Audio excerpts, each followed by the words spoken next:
Hello,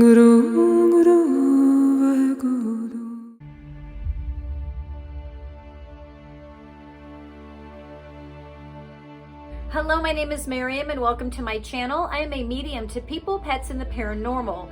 Today's pick a card topic will be, how do I move on? So this is moving on from anything in your life, whether it's death, love, friendship, job, whatever it is that you have lost. How do you move on?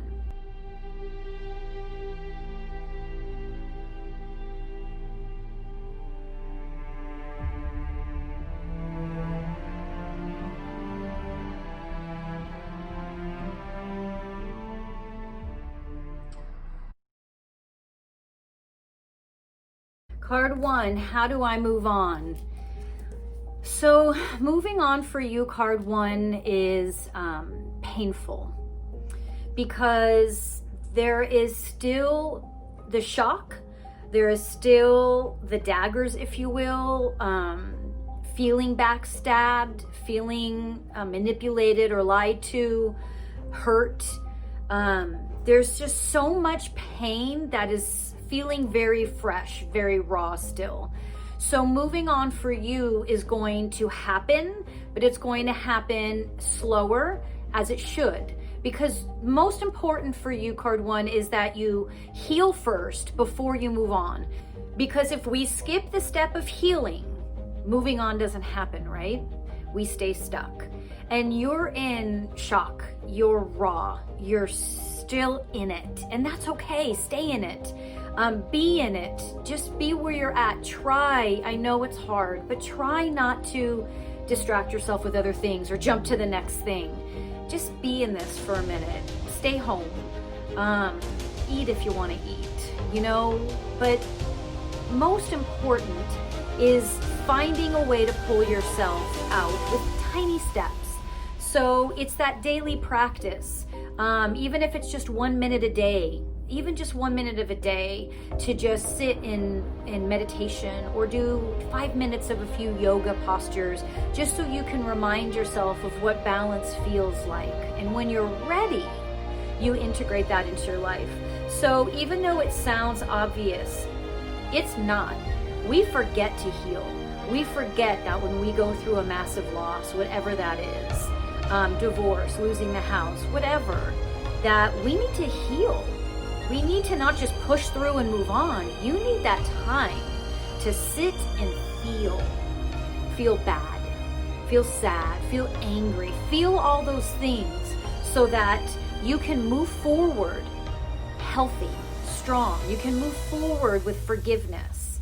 So what you need to move on is just to stay where you're at right now and heal and trust that this is going to pass.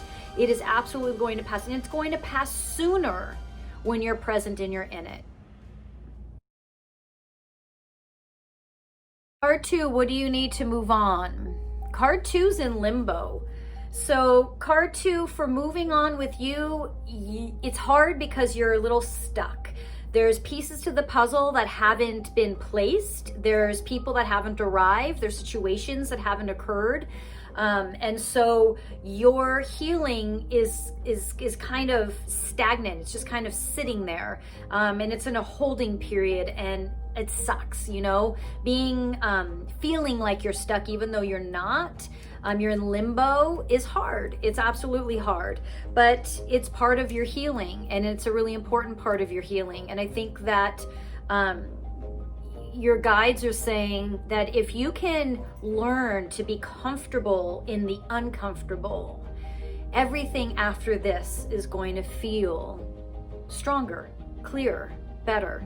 But being comfortable in the uncomfortable is key. And that doesn't mean that you master it. It doesn't mean that you figure it out. It means that some days you're okay with being uncomfortable. And some days you got to really struggle to be there. But you're in limbo, and it's okay to be in limbo. That's where you're supposed to be. They're saying, be in limbo. It's okay. That's where you want to be. That's where you should be. Don't try to move through it. Don't force anything. There's other pieces that have to come together before total healing and clarity and moving on can take place. Card 3. What you need to move on maybe therapy, maybe support from parents, from grandparents, from even a boss, someone older than you. I'm feeling like you need to reach out to somebody who's seasoned, who's experienced life. Again, that could be a therapist, but that could also be an older friend or someone who's just been through what you've been through or been through a lot. They're saying what you need to move on is to talk about it, talk about it, talk about it, talk about it. You're not going to have to spend the rest of your life talking about it, but for right now, they want you to talk about it. Be able to express yourself and express yourself to someone that you trust and to someone that's very, they're saying level-headed. So again, if this is someone you know, great. If it's not, it's a therapist.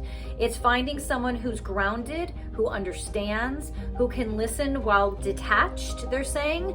Someone without too much emotion behind it that can guide you to where you need to go next.